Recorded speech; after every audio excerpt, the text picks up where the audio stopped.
Les vraies voix font parler la France, sont de retour après 3 jours d'absence, 4 jours d'absence depuis jeudi, avec évidemment François-Louis Bourneau. Bonsoir François-Louis. Bonsoir cher Philippe, comment allez-vous ? Ça va très bien.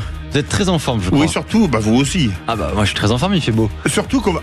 oui, mais ça c'est grâce à Rémi André. Oui, c'est lui qui choisit de toute façon. Rémi André dit qu'il fait mauvais, il fait mauvais. S'il dit qu'il fait beau, il fait beau. On n'a pas le choix. Donc ça c'est bien. On va parler du bac, je crois. Oui, je vais vous poser une question indiscrète. Allez-y Philippe. En quelle année avez-vous eu le vôtre ? J'ai eu le bac Covid, donc un peu aménagé en 2021. Ah oui, non, seulement quelle année je l'ai eu ? Non.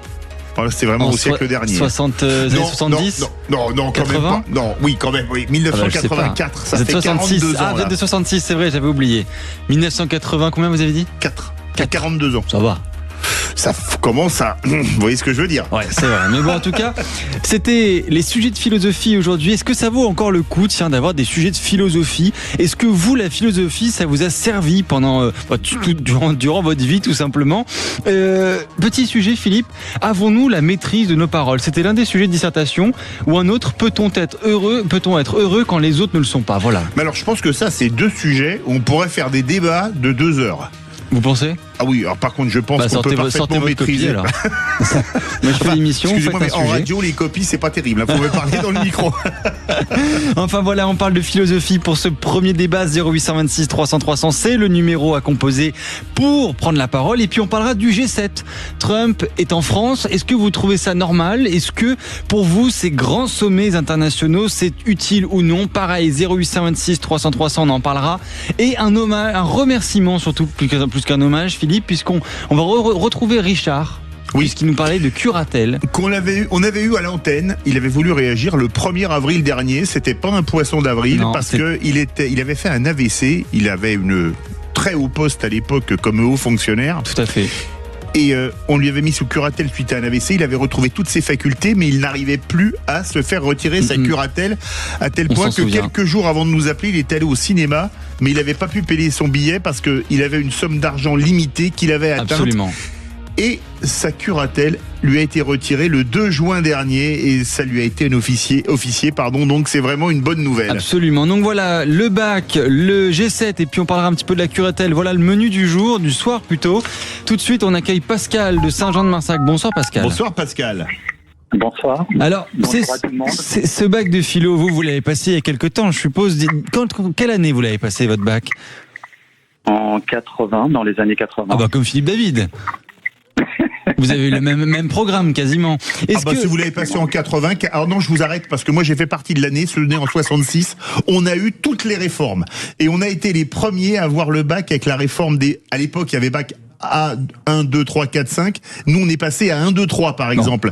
Le CDE est devenu le bac S. Vous voyez, donc on a pris toutes les réformes. Pascal, est-ce que la philo, doit être quelque chose, une matière qui doit rester au programme du baccalauréat ? On vous écoute. Oui, je pense que la philo, c'est quelque chose qui est important.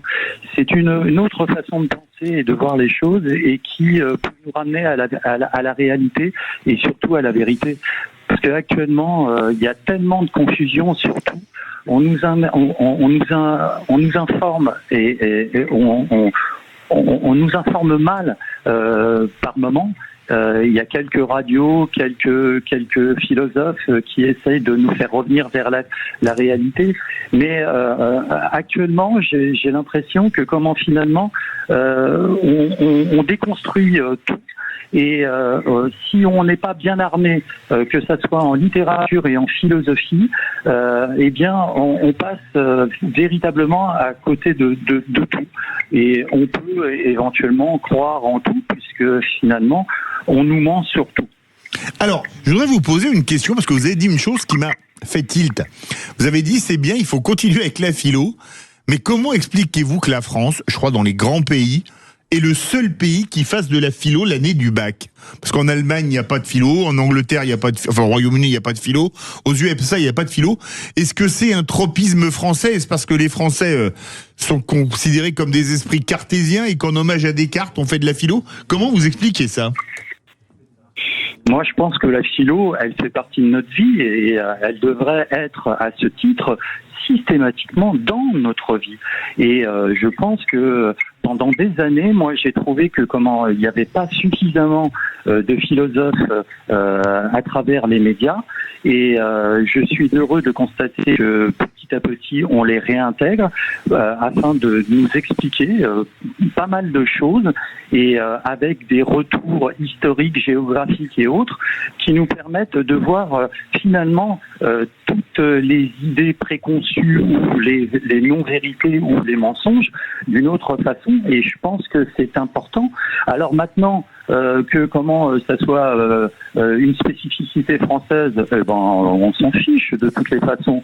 La philo, c'est quelque chose d'important et sur lequel, à mon avis, pas mal de gens devraient effectivement avoir et se poser et avoir une vraie réflexion là-dessus, parce que la philo nous amène à une autre réflexion, et une réflexion bien plus précise et une analyse bien plus fine.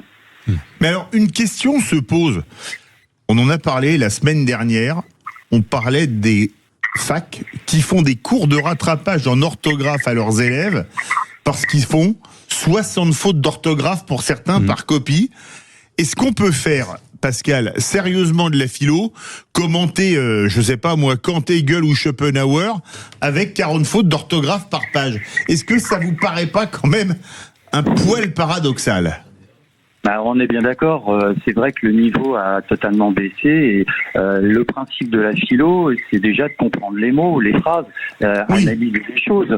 Maintenant, si vous n'êtes plus capable d'écrire convenablement, de comprendre les mots que vous écrivez, alors comment voulez-vous interpeller des jeunes sur la philosophie et qu'ils puissent s'intéresser à la philosophie si déjà en littérature ou même en orthographe, ils n'arrivent pas à assurer? Ça, c'est un vrai problème. Est-ce que vous me permettez, Pascal, de vous faire un test de mémoire, mais je vous préviens, tous ceux qui vont dans le studio vont y passer.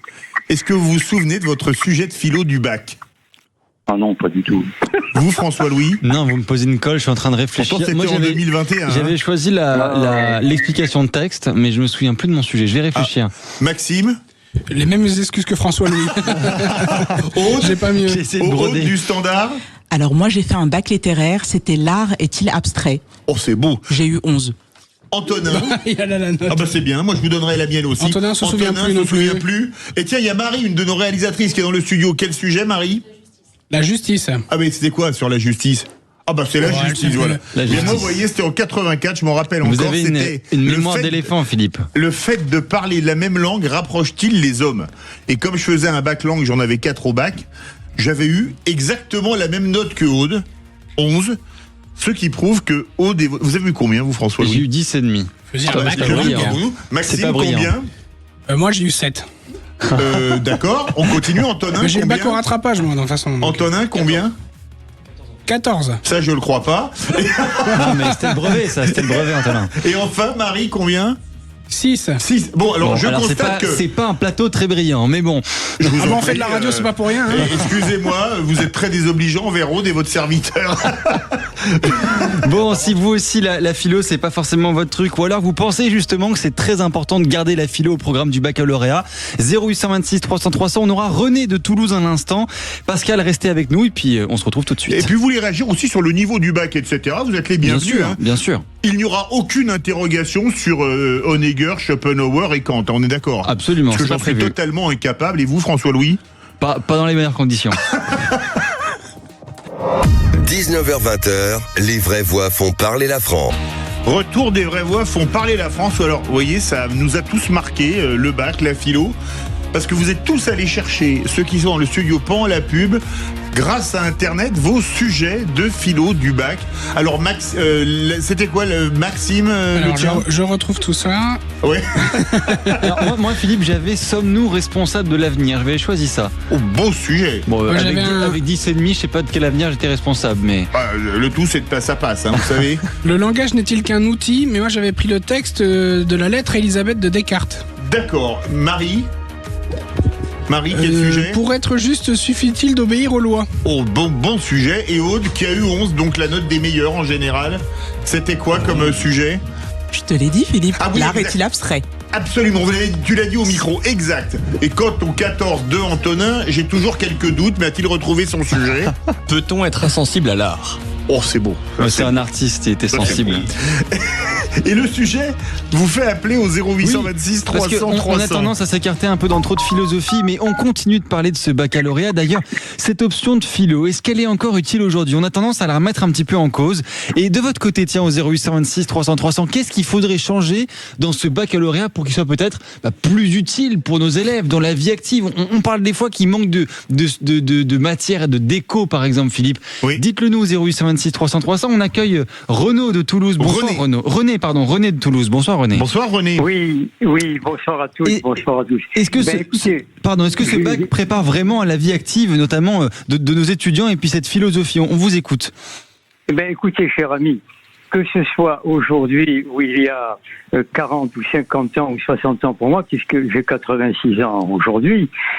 Oui. Ce qui est important, c'est de pouvoir maîtriser les évolutions. Alors que l'on soit littéraire, scientifique ou technique, l'important c'est que pendant l'adolescence, on puisse apprendre le raisonnement, les méthodes, la discipline, l'effort intellectuel. Et peu importe les politiques sur telle et telle discipline, c'est de donner le goût aux adolescents à travailler, à étudier. Et ça permet ensuite, dans la vie professionnelle, d'évoluer. Il faut pouvoir suivre les évolutions. Et ça passe par un bagage intrinsèque fondateur. René, puis-je vous poser une question indiscrète? Vous nous avez donné votre âge. Oui. Vous avez été bachelier ou pas? Alors, j'avais passé le bac technique et mathématiques où nous avions, puisque c'était la grande époque de l'industrie, nous avions du dessin, au-delà des mathématiques, de la chimie, de la physique et de la résistance des matériaux. Nous avions en formation des ateliers et beaucoup de dessins industriels sur la mécanique. On nous apprenait à dessiner une boîte de vitesse, à la calculer, etc., etc. Ah oui, c'était déjà très technique là, oui. Et par la suite, j'ai eu, en ce qui me concerne, l'opportunité d'avoir une deuxième formation spécialisée pour les travaux publics, le mouvement des terres, la topographie, etc. Et tout ça, ça m'a permis de devenir chef d'entreprise à 30 ans, après avoir travaillé en machine-outil. Et tout ça par la qualité des enseignants que nous avions à l'époque, qui nous donnaient vraiment le goût du travail. Alors René, vous êtes un scientifique pur et dur, parce que pour dessiner des boîtes de vitesse en bac technologique et après faire du TP sur la Terre, etc., vous êtes pour le maintien de la philosophie au bac, ou vous dites que non, c'est un peu abstrait? Oui, je veux dire oui. Pourquoi? Parce que pendant mon service militaire, j'avais beaucoup de grosses têtes dans ma compagnie, et notamment nous avions un docteur en philosophie qui, par hasard, était un neveu du fameux commandant Kieffer. Le commandant Kieffer, je rappelle qui c'est, c'était l'anniversaire le 6 juin, c'était le chef des commandos marines français qui ont débarqué à Ouistreham le 6 juin 44, ils étaient 177. Voilà. Alors, si vous voulez, ce qui est important pour la France, c'est de maintenir cette diversité d'enseignement. Parce que ensuite, ça fait un mélange, un amalgame, et c'est comme ça que se construit le creuset des compétences. Alors René, on va redonner la parole à Pascal pour échanger avec vous. Pascal, vous entendez René? C'est quand même, c'est intéressant, un scientifique qui dit il faut garder la philosophie. Vous le dites aussi, nonobstant le fait que la France soit le seul pays à encore faire de la philo au lycée.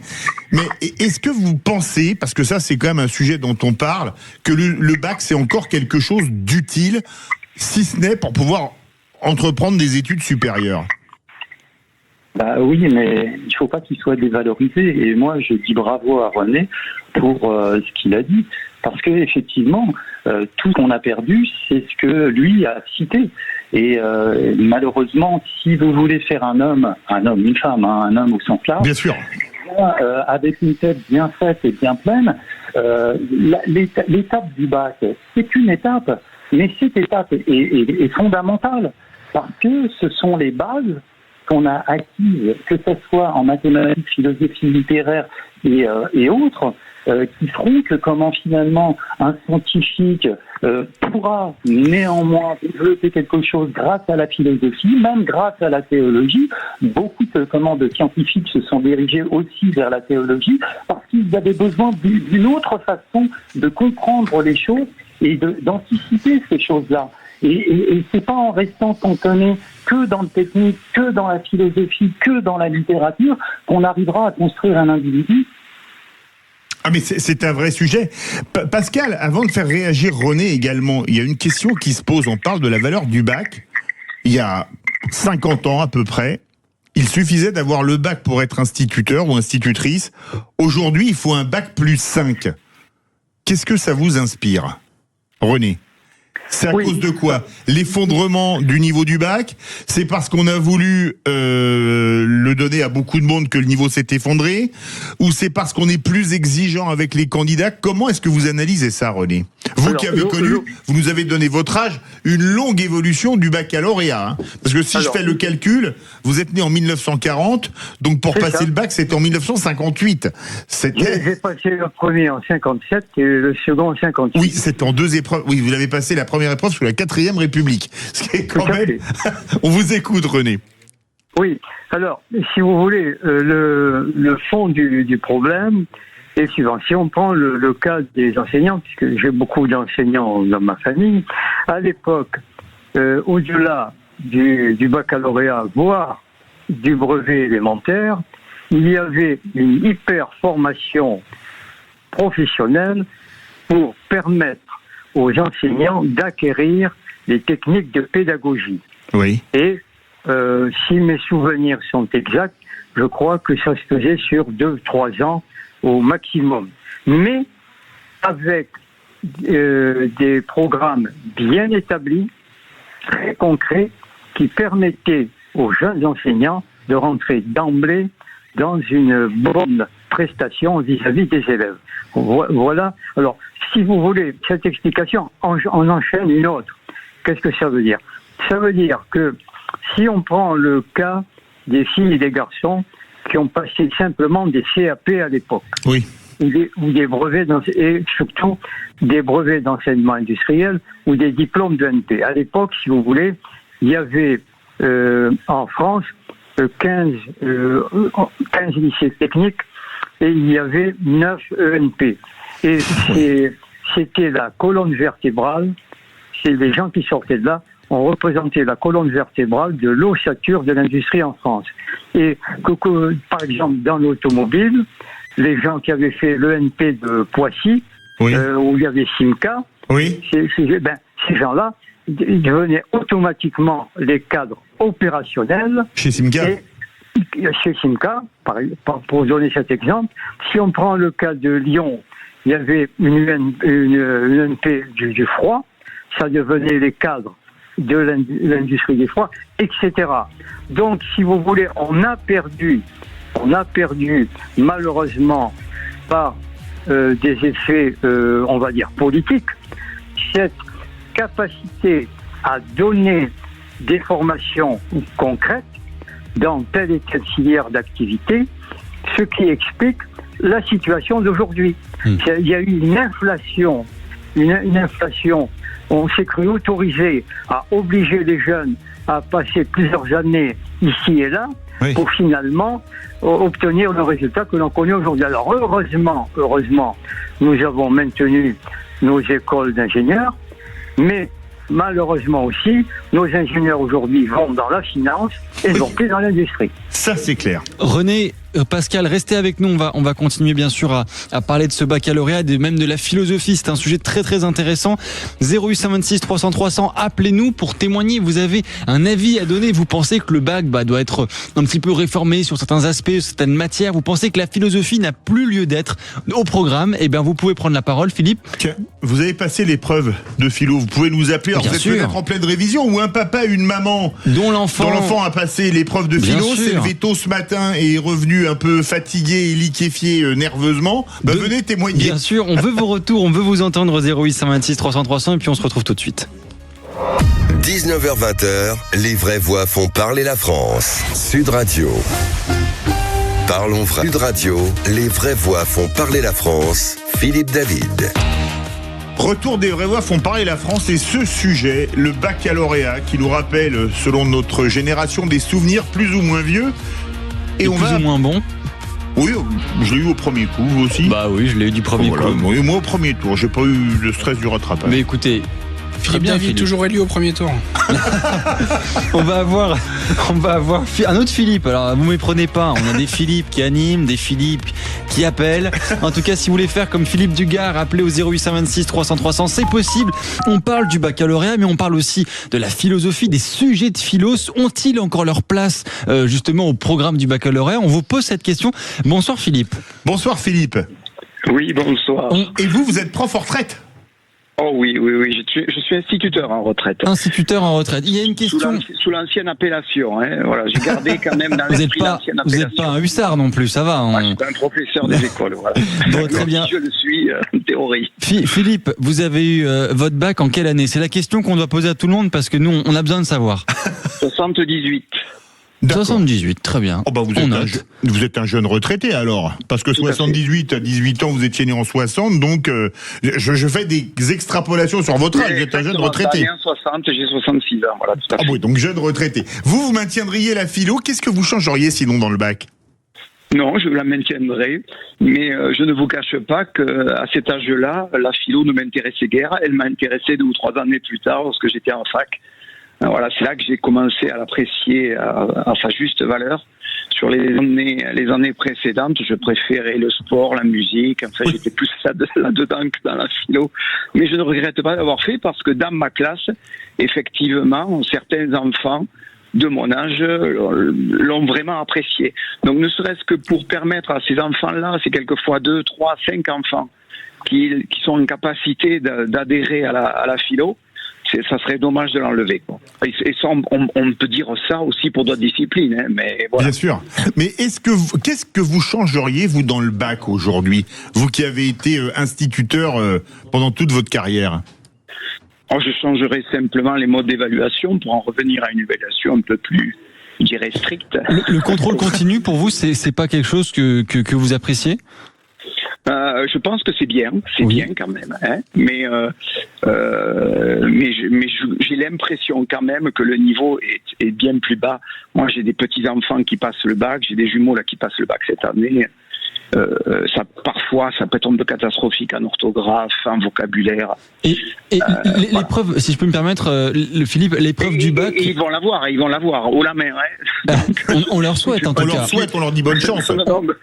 Voilà. On leur souhaite, mais justement, eux, le bac, ils le voient comment? Est-ce que c'est un examen qui a encore de la valeur pour eux? Est-ce qu'ils sont stressés? Oui. Je suppose qu'ils sont stressés, on est tous un peu stressés d'aller passer le bac, mais ça a encore de la valeur à leurs yeux? Oui, tout à fait, ça a de la valeur. Ok.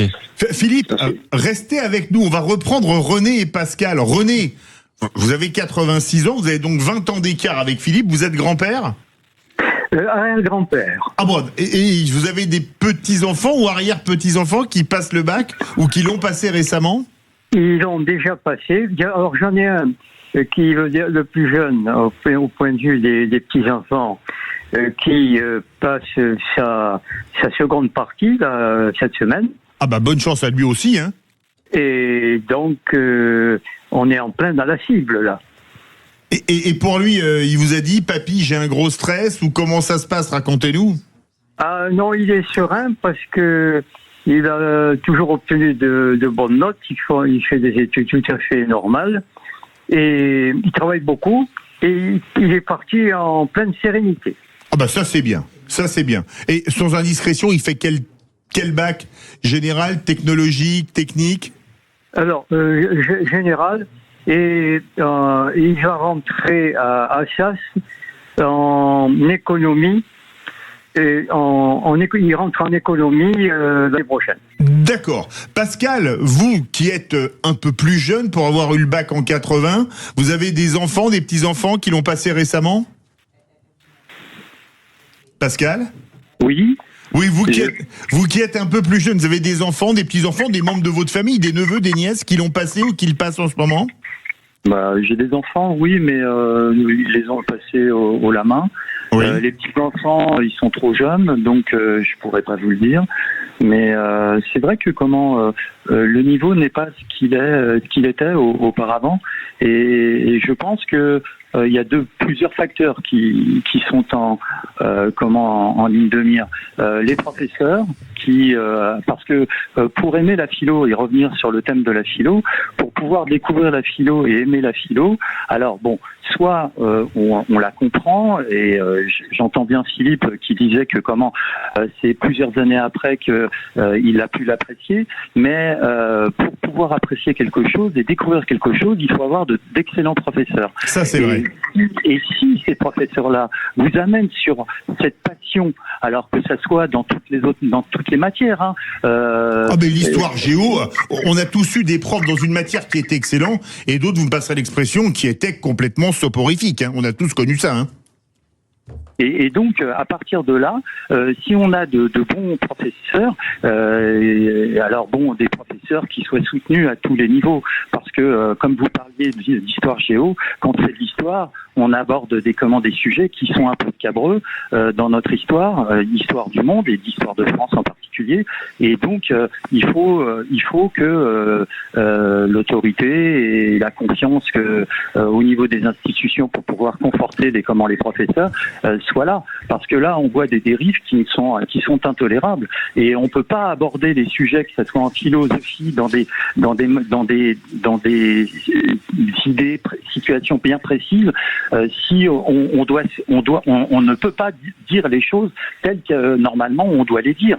Et donc là, c'est un problème de liberté d'expression et de cohérence vis-à-vis des programmes et vis-à-vis des professeurs qui la distillent. Et donc là, il y a un gros travail à refaire. Et puis c'est surtout il faut que les élèves arrêtent de penser qu'ils ont deux cerveaux, un cerveau de leur et leur téléphone en guise de complément. Pascal. Non, pas de souci, on vous écoute bien sûr. On a un jeune papa qui veut réagir. On a Cyril de Bordeaux qui nous appelle. Bonsoir Cyril. Bonsoir Cyril. Alors jeune, je vous remercie. Écoutez, je me suis lancé. J'étais lancé. En tout cas, vous êtes papa. Déjà pour la liberté de parole de Sud Radio. Avec grand plaisir. Votre fille a passé le bac aujourd'hui, donc on vous donne la parole. C'était comment pour elle? Ça s'est bien passé? Donc Maïlis est en section scientifique. D'accord. Oui. Elle se destine à faire une classe prépa aux grandes écoles d'ingénieurs. Et elle a passé son bac philo aujourd'hui, passionnée de philo. Alors qu'elle est scientifique, c'est bien. Alors qu'elle est scientifique, passionnée de philo, elle a choisi de faire le commentaire de texte sur Nietzsche. Un texte ardu, mais très intéressant, ouvrant beaucoup d'ouverture intellectuelle. Oui.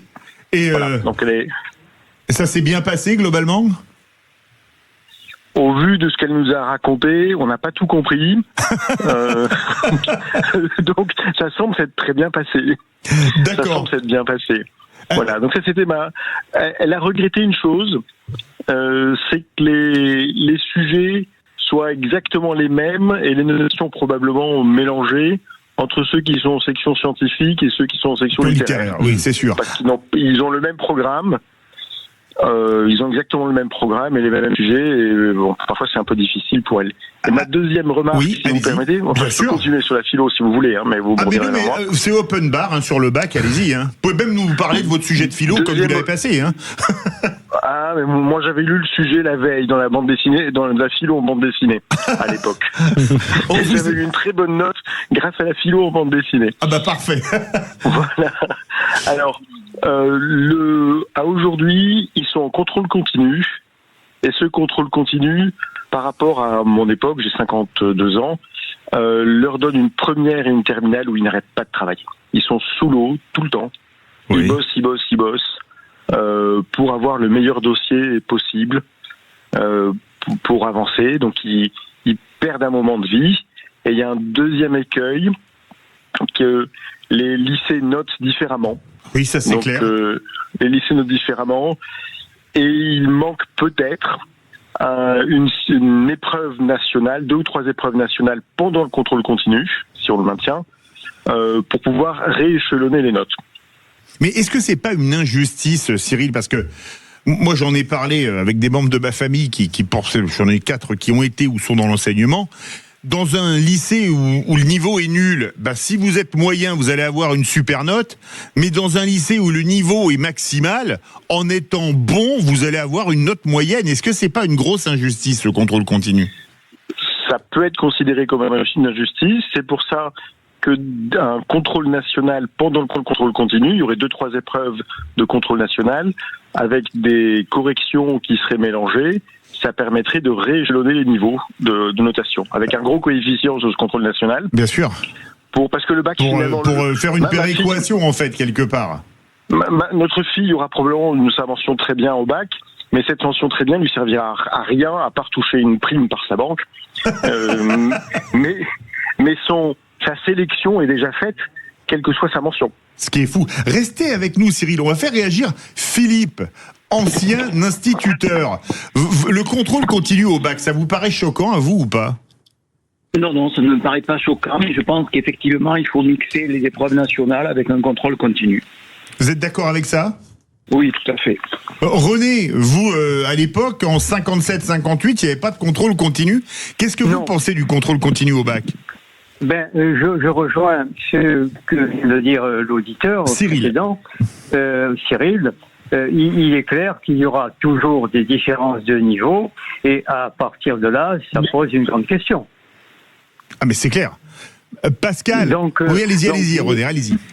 Donc, je pense que le contrôle continu est une excellente chose d'un point de vue gestion des élèves. Oui. Par contre, il faut maintenir quelques matières au niveau national pour rééquilibrer et donner plus de valeur au diplôme. Et Pascal, vous, qu'est-ce que vous en pensez du contrôle continu ? Parce qu'en 1980, quand vous avez eu le bac, le contrôle continu n'existait pas. On était 100% à la planche pour le bac français en première et tout le reste en terminale. Oui, c'est bien, c'est exact. Eh bien, écoutez, moi je trouve que il faut que toutes les classes de France et de Navarre aient le même niveau. Ce n'est pas normal qu'Henri IV puisse avoir d'excellents résultats et que celui dans les campagnes ne puisse pas bénéficier d'autant. Et je pense que là, il y a une vraie injustice. Il faut rétablir les situations, avoir des professeurs dignes de ce nom, des élèves qui soient finalement en cohérence avec finalement cette éducation et non pas du n'importe quoi où on voit les élèves prendre le dessus sur dans certaines classes et dans certains secteurs et ne plus avoir cette formation telle que normalement on l'a eu auparavant. Les profs, c'était des profs, il fallait les respecter. Les études étaient sérieuses, il fallait s'y atteler. Et les examens étaient... on va pas dire que le certificat d'études était plus important que le bac à mon époque, mais néanmoins, il avait perdu quelques plumes, notamment quelques niveaux déjà à cette époque-là par rapport au certificat d'études et on voit une déclinaison qui paraît. Alors, il y a toujours d'excellents élèves puisqu'il y a des auditeurs qui ont des enfants qui vont vers l'excellence. Et heureusement encore qu'on a encore ce type d'élèves, mais globalement. Si on refait véritablement un vrai bac tel qu'on l'a connu auparavant, ça changerait les choses. Avec des vrais professeurs qui font des vraies notations, combien il y en aurait on serait pas à 96. Je vais donner, Pascal, le mot de la fin à Cyril. Cyril, on envoie plein de bonnes ondes à Maëlys. Bien sûr. Oui. Elle n'est pas en trop gros état de stress, là. C'est déjà un bon passage d'avoir fait la philo ce matin. La philo est passée, elle est plus à l'aise en contrôle scientifique parce que c'est des matières qu'elle connaît et qui sont plus faciles à maîtriser. Donc il y aura une bonne suite. Bon, on lui souhaite en tout cas. On lui souhaite. Voilà. Mais ce contrôle continu ne lui a peut-être pas permis d'atteindre les classes prépa de très haut niveau qu'elle aurait pu espérer. Parce qu'elle a eu un professeur en seconde en première qui notait très sèchement. Ça, c'est une très grande injustice. Donc on voit les différences.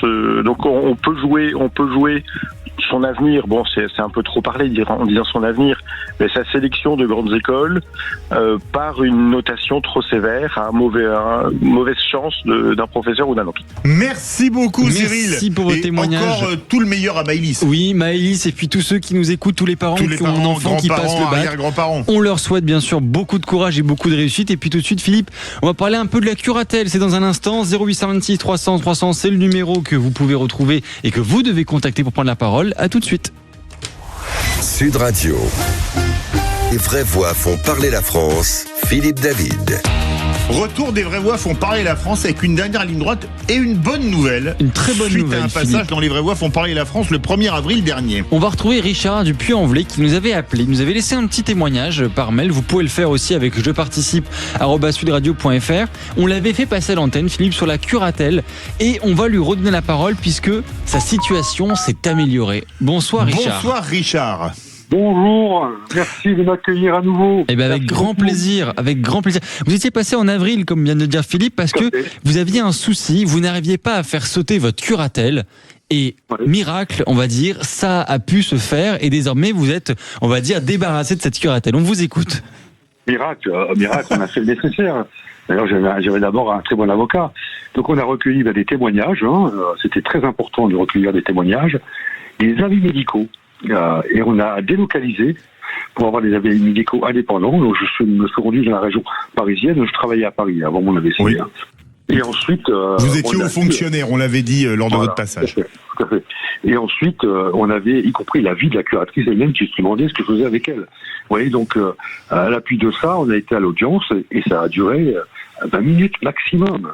Et la curatelle a été levée. On a simplement attendu un mois pour avoir du délibéré parce que la juge était ensuite en vacances. Tout simplement. Voilà. D'accord. Donc pour vous, tout est bien qui finit bien. La curatelle est levée maintenant. Après, il reste des soucis administratifs à régler. Parce que quand vous êtes sous curatelle, certaines personnes abusent. Voilà, donc, c'est secondaire par rapport à ce que j'ai vécu auparavant. Tout à fait. Oui. Alors, Richard, il y a probablement des auditeurs de Sud Radio qui sont sous curatelle ou qui ont des proches sous curatelle, qui sont dans le cas que vous nous aviez expliqué, vous n'arriviez pas à la faire sauter alors que c'était suite à un AVC et vous aviez retrouvé toutes vos capacités physiques et intellectuelles. Quel conseil leur donneriez-vous pour avoir une fin heureuse comme ce qui vous est arrivé il y a quelques jours? La même méthode que j'ai choisie, à savoir que un bon avocat, vraiment c'est très important. C'est un très très bon avocat parisien parce que j'ai délocalisé aussi l'avocat pour un spécialiste du sujet, et des témoignages et diversifier les témoignages en fait. J'avais parmi les témoignages, j'avais ma famille, mes amis, du monde professionnel et du médical, en fait. Vous voyez ce que je veux dire? Donc, à l'appui de 50 témoignages, mon avocat a dit on arrête, parce qu'il y en a 50, il y en a déjà largement assez. On ne pouvait pas faire autrement que la lever, la curatelle, parce que tout le monde était unanime pour dire il n'a pas à être sous curatelle. Voilà. C'est clair ce que je vous raconte, oui. Ah oui, mais c'est extrêmement clair. Ça a duré combien de temps, votre histoire de curatelle, Richard? J'ai été placé sous curatelle au mois d'août 2025. Voilà. 2025, donc ça aura duré un petit peu moins de 2 ans. Non, on est en 2026. Ah oui, un peu moins d'1 an, pardon. Ouh là là, j'ai peut-être le niveau en philo, mais j'ai plus le niveau en maths, là, parce que là, je suis même pas au niveau CP, là. Vous nous avez pas tout dit sur votre niveau du bac, Philippe, on refera un sujet demain. J'ai eu un bac littéraire, cher ami. Défendez-vous. C'est un peu long parce qu'il faut recueillir les témoignages, déjà. C'est pas évident, vous voyez. Il faut relancer les gens, qui n'ont pas que ça à faire, déjà. Et après, obtenir une audience. Et avoir un rendez-vous aussi à Paris auprès d'experts médicaux pour faire des certificats qui correspondent à mon besoin. Donc voilà, ça prend du temps de monter le dossier. Voilà. Et une question qui se pose inéluctablement pour les personnes qui nous écoutent, est-ce que c'est très onéreux, notamment en frais d'avocat? C'est délicat de répondre à cette question. On vous demande pas le montant, bien évidemment. Est-ce que, parce que c'est vous qui êtes dans la panade et ça vous coûte de l'argent, ça coûte rien à l'État, soit dit en passant. Hein. Tout à fait. Alors moi, j'ai la chance d'avoir des revenus de remplacement. Parce que je suis en arrêt de maladie, là, parce que je suis en ALD quand même. Affection de longue durée, oui. Voilà. Voilà, excusez-moi, j'utilise des termes, il faut peut-être les expliquer. Donc, affection de longue durée. Donc, je touche, comme j'ai une bonne protection, je touche l'intégralité de mon salaire actuellement.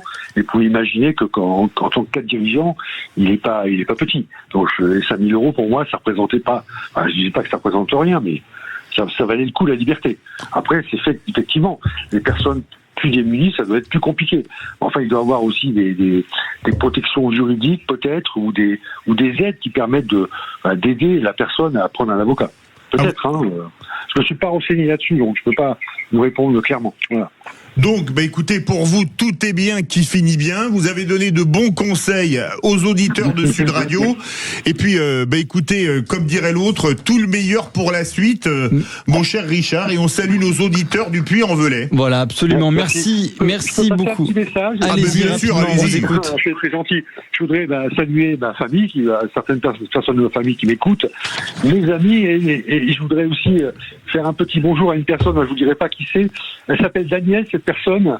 Voilà, lui dire que je pense à lui et que je passe le bonjour. Eh ben, on salue Daniel. Et on salue tous vos proches qui nous écoutent, bien évidemment. Merci encore, Richard. Si vous voulez témoigner, c'est le 0826 300 300. Tout de suite, on fait une passe, Philippe, c'est le mot. On fait une passe puisqu'on a... Une passe qu'on espère décisive. Bonsoir Joseph Ruiz. Bonsoir Philippe David, bonsoir François-Louis. Ce qu'on appelle une passe D pour les intimes. Du football. C'était un dispositif très spécial Coupe du Monde, puisque vous êtes tonton en fait, c'est ça? Exactement, ça y est, je suis tonton, c'est un heureux événement.